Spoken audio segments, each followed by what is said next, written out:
तर नमस्कार मित्रांनो, मी माधव खलाटे. स्वागत आहे आपल्या नवीन ब्लॉग आणि सिंहगड पार्ट 3 मध्ये. ह्या कुत्र्यासोबत थोडी मज्जा करून आम्ही पुढे आलो कोंडाणेश्वर मंदिरात.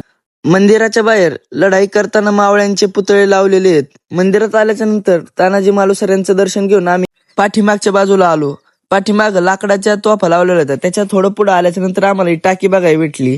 त्याच बाजूच्या शेजारी दुसरी एक टाकी आहे मित्रांनो. ती जरा अशी आडबाजूला खोल आहे. पाणी एकदम स्वच्छ होतं.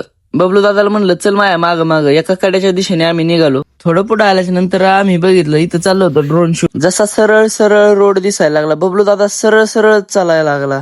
जसं आत्ता वातावरण आहे आणि जर तुम्ही पावसाळ्यात आली तर तुमचा आनंद डबल झाल्याशिवाय राहणार नाही. बबलू तर नुसता डबके डुबकेच बघत होता. मी चाललो होतो या कड्याच्या दिशेने. सूर्य आज लय मस्त मावळला होता. किल्ल्यावर खरंच लय भारी वाटत होतं. गड चढायला उशीर झालता, त्यामुळे उतरतानाही उशीर झाला. अंधार पडला होता, लाईट लावून यावं लागलं.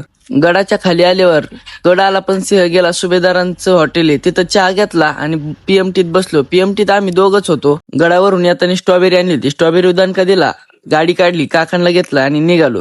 पीके बिर्याणी हाऊसला बबलू आमच्या आधी आलता. हॉटेलची गर्दी बघून मला आधीच वाटलं होतं वेटिंगला थांबावं लागेल आणि तसंच झालं. बबलूला सांगितली होती मटन थाळी आणि मी सांगितली ती आपली स्पेशल बिर्याणी पीके बिर्याणी हाऊसची. त्यात आपल्याला आलता एक अख्खा लेग पीस पांढऱ्या तांबड्या रशासोबत. दुसऱ्या दिवशी सकाळी मावशीला तिच्या कपड्याच्या दुकानावर सोडायला चाललो होतो. तिथं गेल्याच्या नंतर गजानन कचोरीला थांबलो. बबलूला म्हणलं कशाला हात धुतोय, तू तर तसाच खा. मी घेतले होते तर्री पोहे आणि बबलूनी घेतला होता ढोकळा. मी थोडे पोहे ह्या पक्षाला टाकले. पोह्यावर काय पोट भरणार नव्हतं, काहीतरी खायचा विचार होता पण ते काय शिजलं नव्हतं. मग काय बबलूला घेतला आणि आलो मोती बेकरीत. पाव घेतले, घरी आलो आणि मिसळ बनवायचं काम आपल्याकडेच होतं. तर रिवाज मिसळ बनवली, पोटभर खाल्ली आणि झोपलो.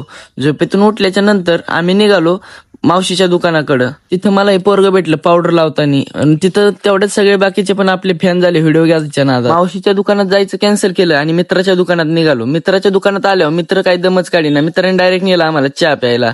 चहा प्याताना थोड्या गप्पा आणल्या निघालो. घरी आलो. मसाला राईस बनवायचं काम आपल्याकडेच होतं. व्हिडिओ आवडला असेल तर लाईक करा. भेटू आपण पुढच्या ब्लॉग मध्ये लवकरच.